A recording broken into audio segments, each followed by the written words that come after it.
이 시간은 우리들 교회와 강영환 교수님에 관해서 말씀드리도록 하겠습니다. 제가 마음에 생각하는 것처럼 여러 영상을 통해 말씀드렸지만 부디 제 마음을 너그럽게 이해하시고 그 어떤 길이 있어도 또 그 어떤 일이 있어도 이 관상기도의 길로는 이 렉시오 디비나 이런 쪽으로는 가지 마시기를 제가 정말 간곡히 당부드립니다.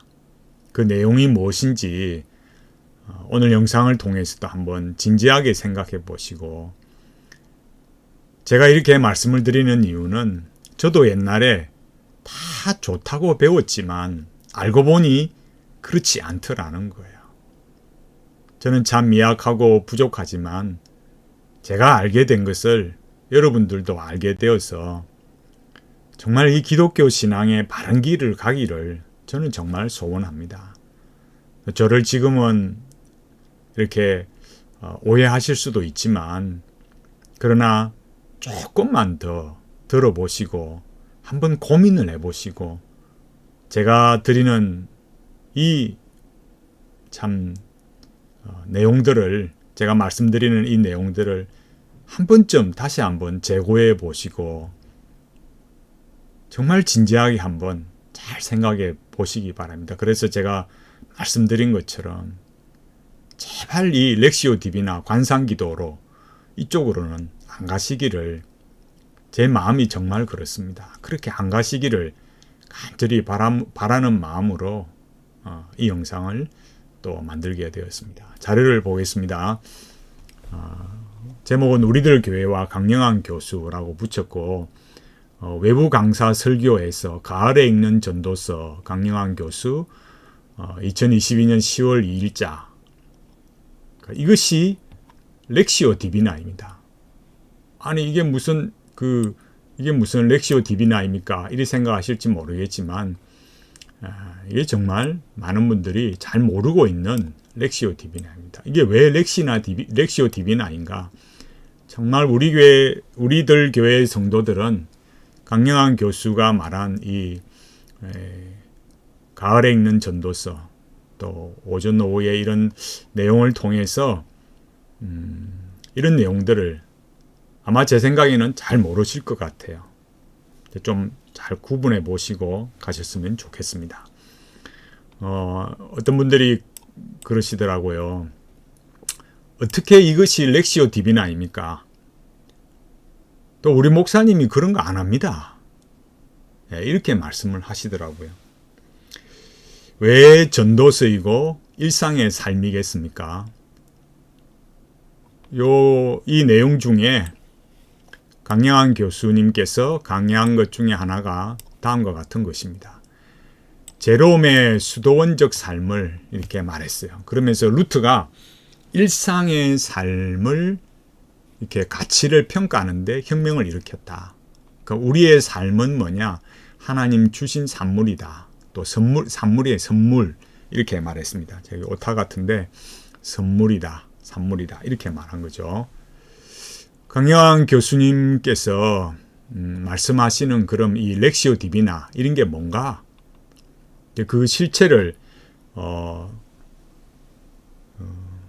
이 책을, 이 강의 전에 책을 말했지 않습니까? 이 책을 먹으라 내용을 이렇게 말을 했는데 어떻게 쓰게 되었고 그걸 말했는데, 강영환 교수님이 말씀하시는 이 유진 피터슨의 책, 이 책을 먹으라, 여기에 인용을 하고 있어요. 그게 뭘 말하느냐? 나날의 인생을 산다는 것. 그게 렉시오 디비나다 이거예요. 콘템플라치오 해서 렉시오 디비나의 마지막이다. 그것을 완결 짓는 요소는 관상이다. 렉시오 디비나의 개요에서 관상은 읽고 묵상하고 기도한 텍스트를 나날의 일상에서 산다는 것을 의미한다. 라고 말했어요. 아니 그럼 우리 기독교 그렇게 안 합니까? 말씀대로 일상에서 산다는 거, 그게 뭘 잘못됐냐? 라고 말씀하실 수 있습니다. 이게 참 헷갈리는 거예요.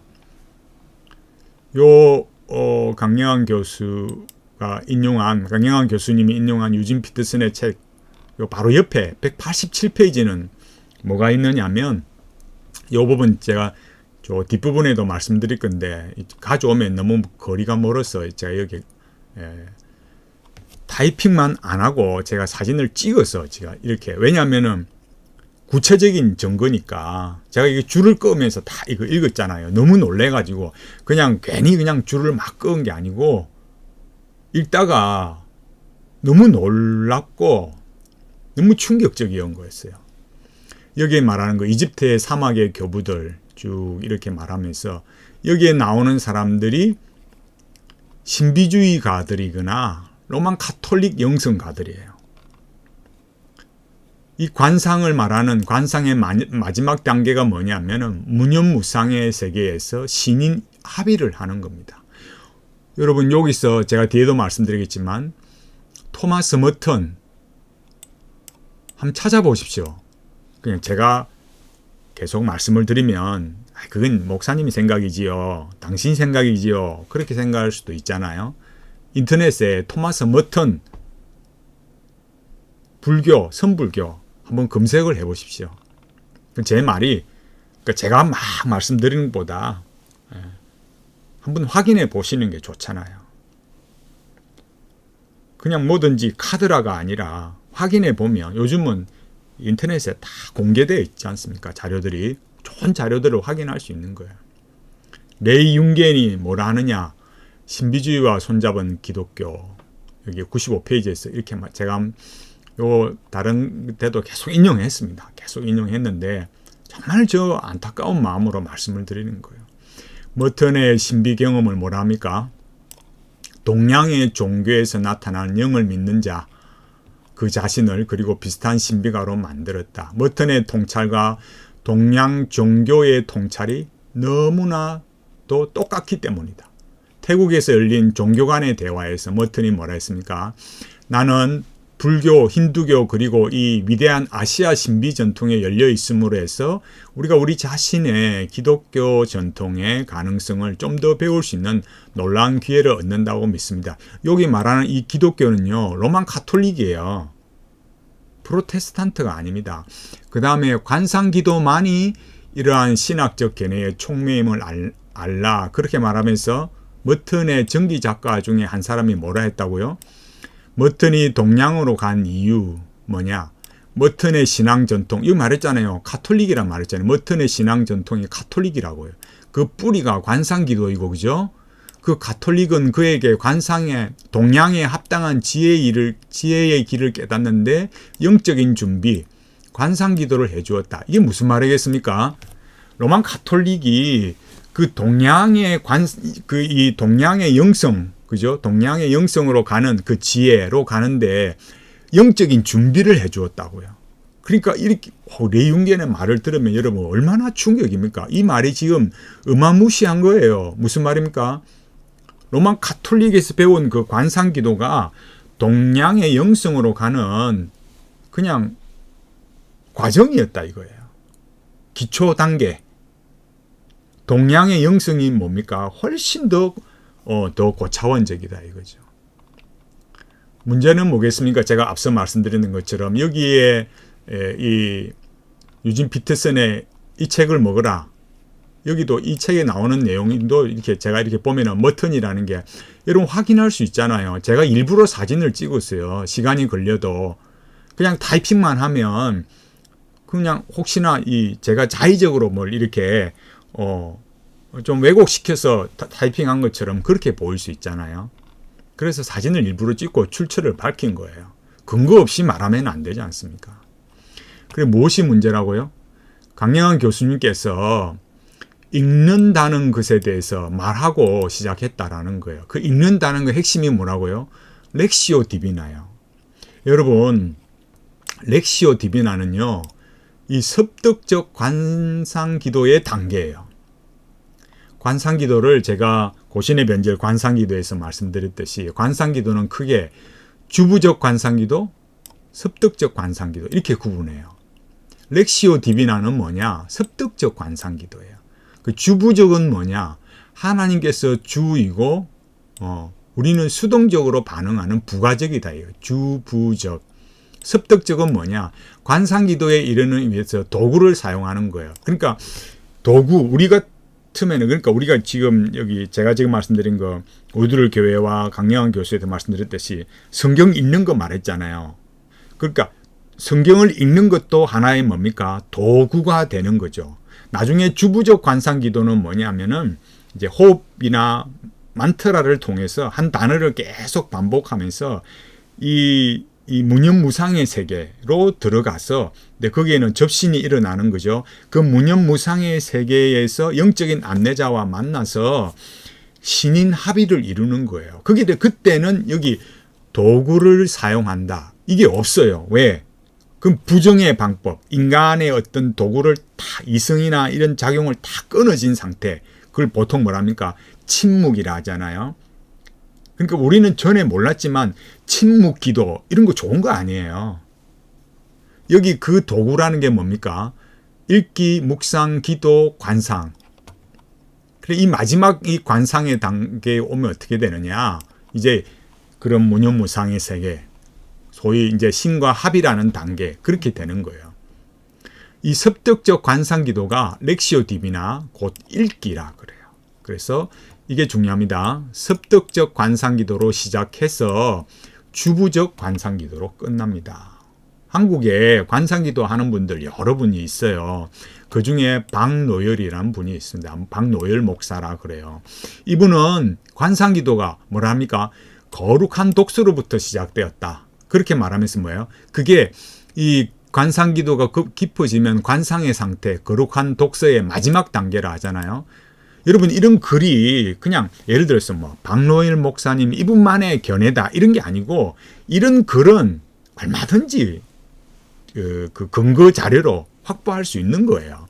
그래서 뭐라 했느냐? 동방교회에서 주로 하는 게 예수기도예요. 예수기도라는 게 주 예수여 나를 불쌍히 여겨 주시옵소서, 이걸 계속 반복하는 거예요. 제가 앞선 영상에서 말씀드렸듯이, 그럼 예수기도 왜 하느냐? 그 주부적 관상기도에 이르러서 그 하나님에게 있는 그 신적인 에너지를 경험하려고 하는 거예요. 그를 제가 그냥 괜히 지어낸 말이 아니라니까요. 제가 앞선 영상 확인해 보세요.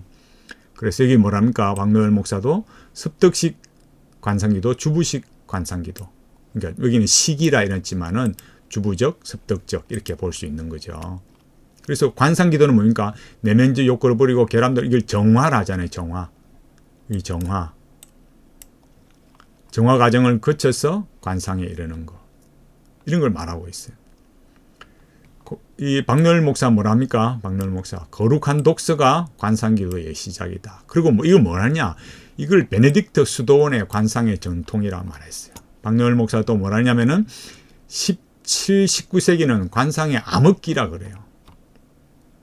16세기에 절정의 꽃을 피웠던 관성이들은 종교개혁 감개에 잠적해 버리게 되었다라고 말하고 있어요. 강영환 교수님께서 루트를 말하지만 루트는 로마 가톨릭의 영성을 따르지 않았습니다. 박노열 목사의 어떻습니까? 종교개혁 감개, 관상기도는 암흑기를 맞이했고 잠적해 버렸어요. 박노열 목사가 뭐랬냐? 그렇게 사라져 버린 관상기도를 다시, 여기 오타가 생겼는데 다시 일으킨 건 누구냐? 다시 이렇게 말한 게 토마스 머턴, 토마스 키팅이라고 말했어요. 이런 사람들 찾아보십시오. 토마스 머턴, 토마스 키팅, 이런 사람들이 개신교가 아닙니다. 이게 참 영성을 오해하게 만들 때 출판사에서도 그렇고 영성을 말하는 목사님들도, 교수님도 뭐라 합니까? 대부분이 기독교 영성가, 기독교 뭐 이런 말을 해요. 로만 가톨릭입니다, 여러분. 그럼 저는 참 의문스럽더라고요. 왜 로만 가톨릭이라고 말하지 않을까? 로만 가톨릭이라고 말하지 않고 영성가, 신학자, 참 정말 왜 그러는지 모르겠더라고요. 종교개혁 이전의 관상기도에 대해서 뭐라고 했느냐? 1522년부터 1526년 사이에 저술된 이냐시오 영성훈련이 현대 로마 가톨릭 교회를 영성하는 영성 상태를 영성 상태를 이해하는데 매우 중요하다. 이게 무슨 말이냐면은 여기 로욜라가 나오듯이 이 로만 카톨릭의 은수자, 사제, 신학자예요. 특히 뭡니까? 예수의 창립자, 반 종교 개혁을 주도한 사람이 바로 이 이냐시오, 로욜라 이냐시오 이 사람이고, 이 사람이 그렇게 만든 게 뭐예요?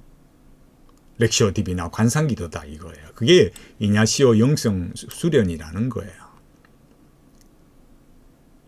그게 이 예수의 창립자이고 초대 총장이었다.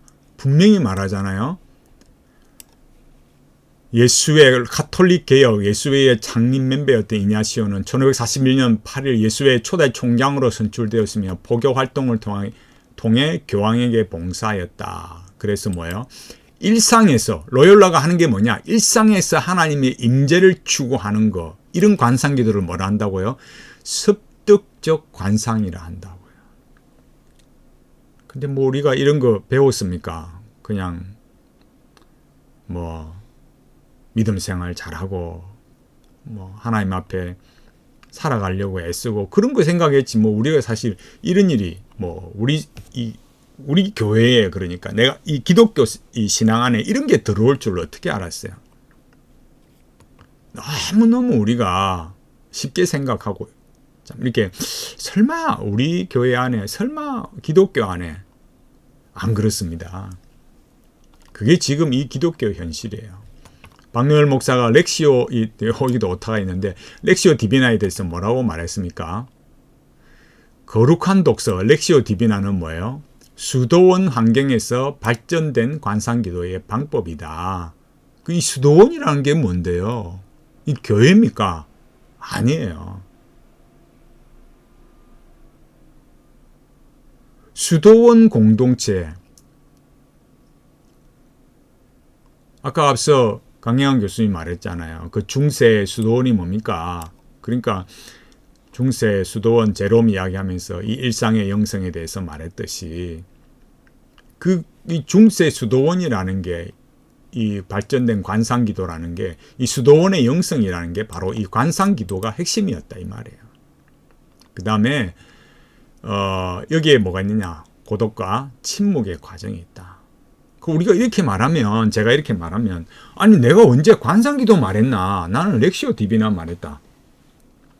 또 뭐 너는 누가 들어도 또 그런 말을 할 수 있는 거예요. 그걸 모르고 강의했다면 여러분 뭐라고 우리가 말해야 될까요? 이 습득적 관상기도, 주부적 관상기도, 이 관상기도의 단계들. 여러분 강영환 교수님께서 말씀하신 게 뭐냐? 여기 제가 순서가 조금 바뀐 것 같은데 읽는다는 것 책에 보면요. 이게 130페이지 뭐랍니까? 렉시오 디비나는 12세기에 등장하기 시작한 유럽 대학에서 읽기 방식 다르다 이렇게 말하면서 요 뒤에 여기입니다. 죄송합니다.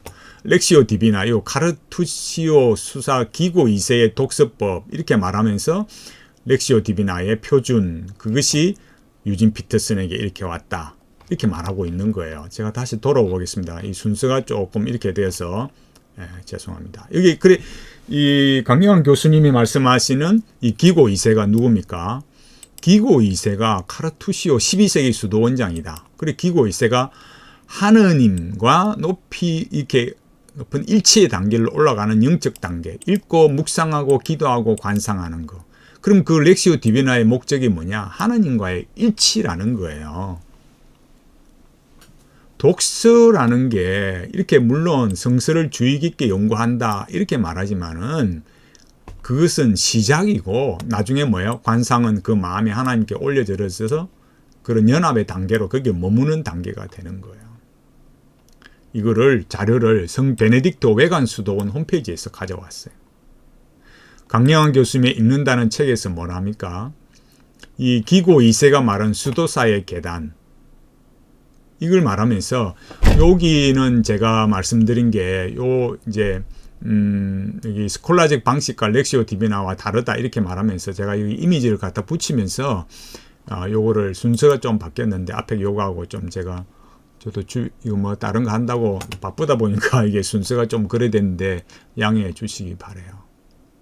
여기 뭡니까?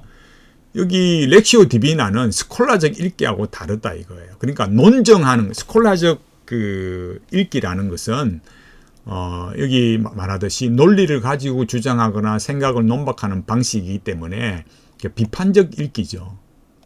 그 렉시오 디비나는 그럼 그런 거하고 다르다 이거예요. 렉시오 디비나는 뭐라 하느냐? 여기 말했듯이 여기 렉시오 디비나 이렇게 말해놨잖아요. 렉시오 디비나라 하듯이 수도사의 계단, 그 마지막은 신인 하빌로 가는 거. 그리고 이것이 렉시오 디비나의 이렇게 표준이고, 그죠? 그 다음에 북미 개혁교회 하는데, 여기 개혁교회라고 해서 여러분 옛날에 그런 개혁교회 아니에요. 여기 유진 피터슨이 뭐랍니까? 예수와 하나됨, 렉시오 디비나 비밀의 재발견 이런 걸 출판했는데 이 책을 먹으라 해서 렉시오 디비나를 권장하고 메시지를 뭐예요? 렉시오 디비나 방법으로 읽도록 권유하고 있어요. 이거를 강영한 교수님이 말했다니까요. 아까 제가 말했잖아요. 수도사의 계단 이런 걸 말했고 메시지를 렉시오 디비나의 방법으로 읽도록 권유하고 있잖아요. 메시지는요. 제가 말씀드리지만 성경이 아니에요. 메시지가 말하는 예수는 마스터예요. 마스터. 제가 앞서도 계속 말했잖아요. 영어로 세이비어 해서 우리의 구세주가 아니고 영적인 안내자의 대부인 마스터라고요. 영적인 안내자가 뭐라 했습니까?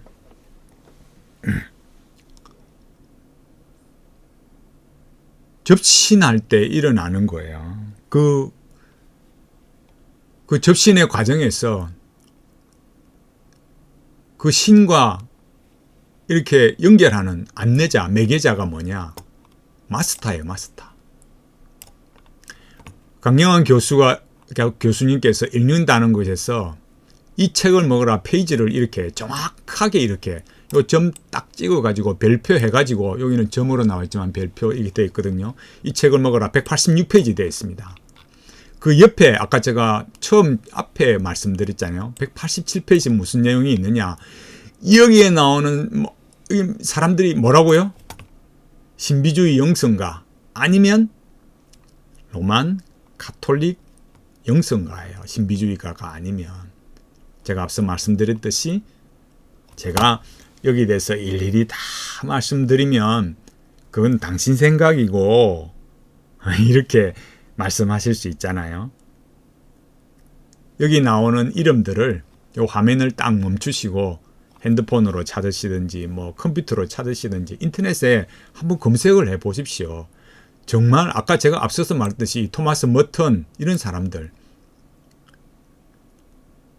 레이 융겐이 뭐라 했습니까? 이 로만 가톨릭은 동양의 영성으로 가는 그냥 그 기초를 마련해 준 거에 불과하다는 거예요.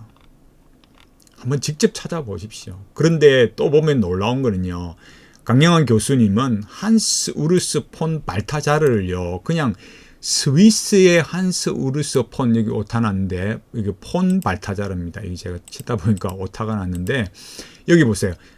스위스의 한스 우르스 폰 발타자르는 이렇게 이 유진 피터슨이 관상을 이렇게 이해할 수 있도록 물꼬를 터준 사람이 누구라고요?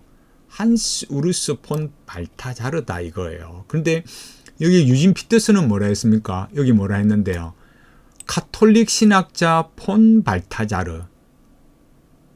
여기는 유진 피터슨은 오히려 정직하게 가톨릭 신학자라고 해놨잖아요. 근데 강영한 교수님은 어떻다고요?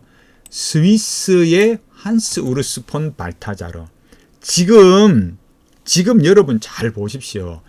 강영한 교수님께서 렉시오 디비나를 말씀하시면서 유진 피터슨은요, 거의 20년이나 되는 기간을 그 로만 가톨릭 에큐메니칼 그 연구소 신학계 에큐메니칼 연구소에서 가르쳤던 사람이에요. 그리고 이 렉시오 디비나의 이 그 바탕 영향을 입은 그런 정당성을 흐름들을 이 말하는 사람들이 다 누구라고요?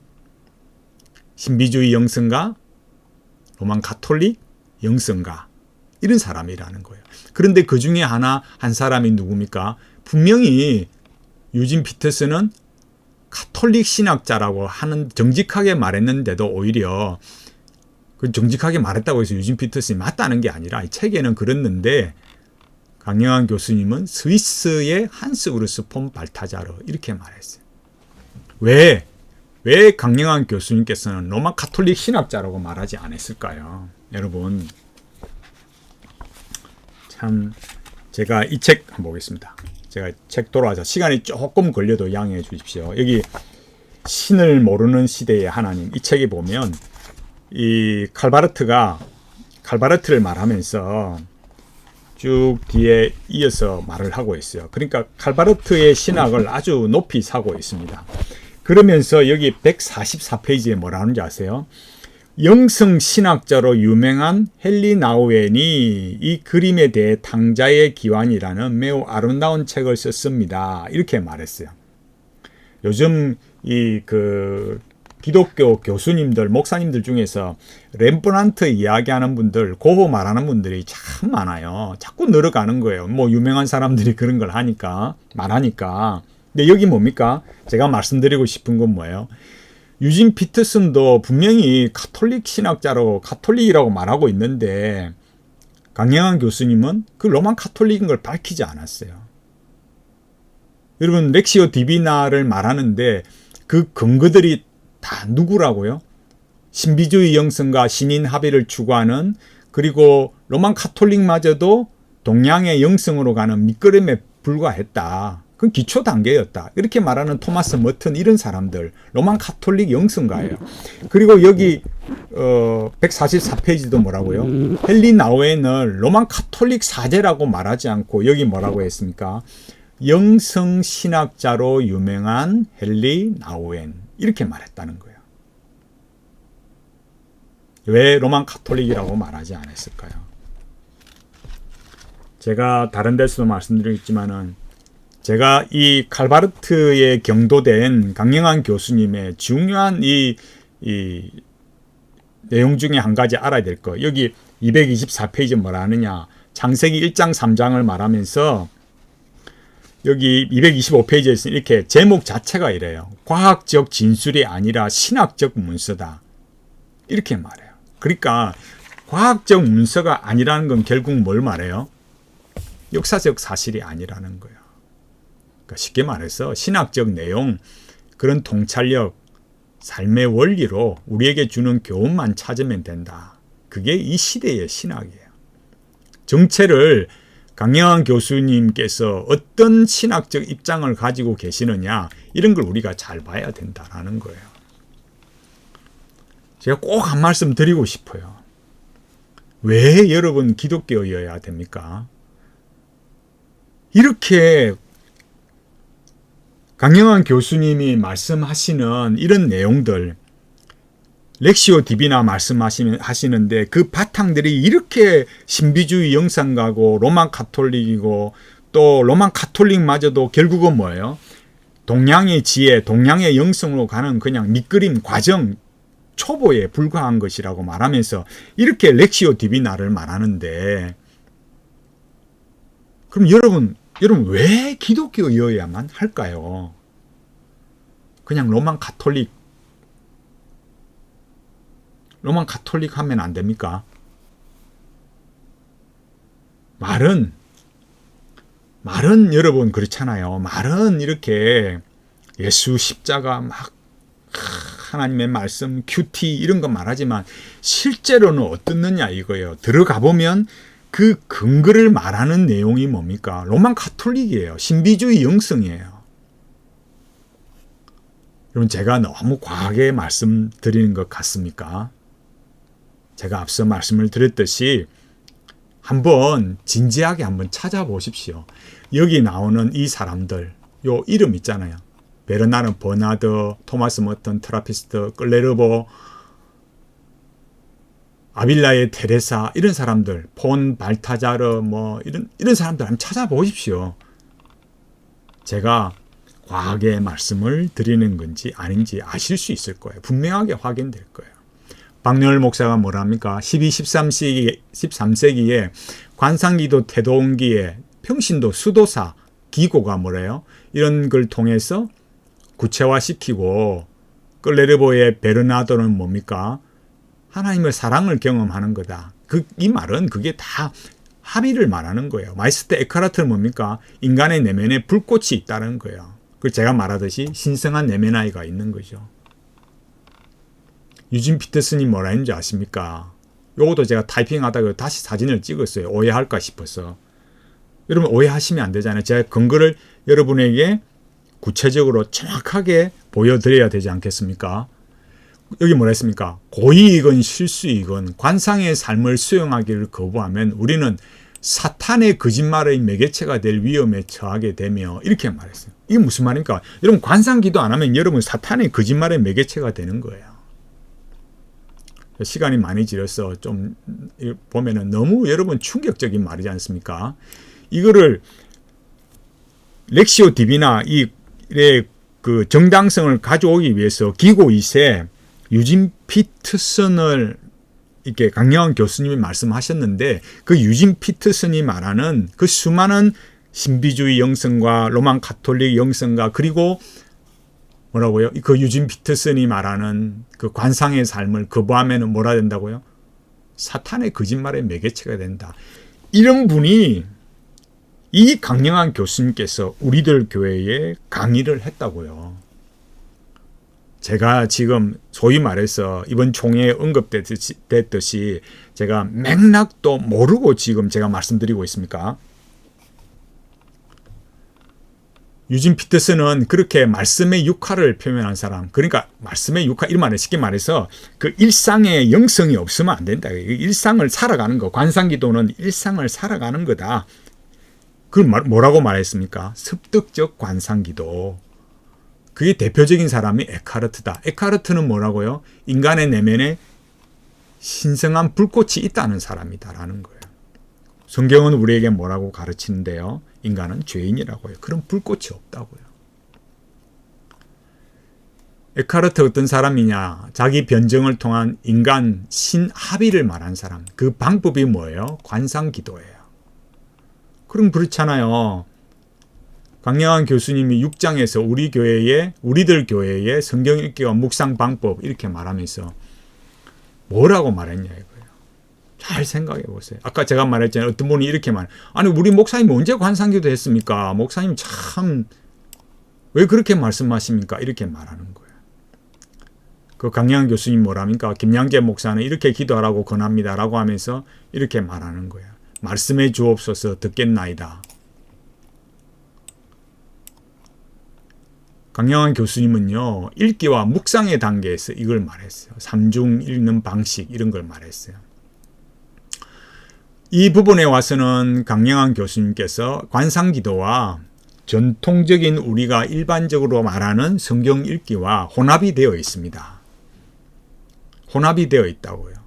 그러니까 이 말이 아주 여러분 애매한 말이에요. 요 뒤에 나오는 책의 내용의 말도 이제 우리가 일반적으로 그 성경 읽게 하는 것과 혼합되어 있기 때문에 여러분이 앞에서 뭐라 한다고요? 아니 우리 목사님 언제 관상기도했어? 이렇게 말할 수 있는 거예요. 이렇게 헷갈리는 거죠. 헷갈리게 말하는 이게 참 애매모호하게 말하니까 참 난감한 거예요. 강영환 교수님 뭐라고 말씀하셨습니까? 소리내어 읽는 방식은 고대 이스라엘 전통에서부터 중세 수도원 전통을 이어내려온 매우 오래전 전통이다. 여러분, 이스라엘의 전통과 중세 수도원 전통이 같습니까? 저는 그렇지 않다고 봐요. 수도원 전통은 이게 뭔데요? 렉시오 디비나 관상기도인데 이스라엘 전통, 이스라엘 백성들이 언제 관상기도 했습니까? 아니잖아요.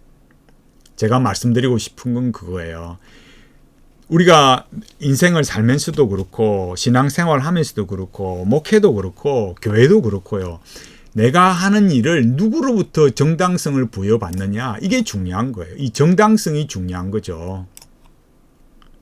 그 정당성을 부여받기 위해서 어떻게 합니까? 뭐 학회도 열고 세미나도 하고 강사를 초청하잖아요. 지금 우리들 교회는 뭐 했습니까? 강영환 교수님을 강사로 초청했어요. 제가 묻고 싶습니다. 우리들 교회는 누구로부터 정당성을 부여받으려고 하십니까? 강영환 교수님요. 강영환 교수님 어땠는데요. 강영환 교수님이 의존하고 있는 유진 피터슨이 뭐라고요? 관상기도 안 하면 뭐라고요? 사탄의 거짓말의 매개체가 될 수 있다고 했잖아요. 제가 여기 갑자기 올리려니까 좀 그랬는데 왜 기독교 해야 합니까? 로마 가톨릭 하면 안 돼요. 이렇게 말할 바에는 이 유진 피터슨이 말하는 배경이 다 뭔데요. 여기 제가 말했잖아요. 유진 피터슨이 말했듯이 고의이건 실수이건 관상의 삶을 수행, 관상기도 안 하면 여러분 사탄의 거짓말의 매개체가 된다는 사람이 유진 피터슨이에요. 너무 충격적이잖아. 에카르트 이런 사람 말하면서 유진 피터슨이 말하고 있는 그런 신비주의 영성가, 로만 카톨릭 영성가. 근데 그렇게 말하고 있는데 강영환 교수님은 유진 피터슨을 통해서 말하고 있잖아요. 그럼 제가 뭘 이렇게 잘못 오용한 겁니까? 그렇지 않잖아요. 우리가 좀 진지하게 생각해 보면 이런 부분에서 정확하게 알 수 있는 거예요. 제가 다시 한번 말씀드리겠습니다. 우리들 교회는 누구로부터 정당성을 부여받으려고 하십니까?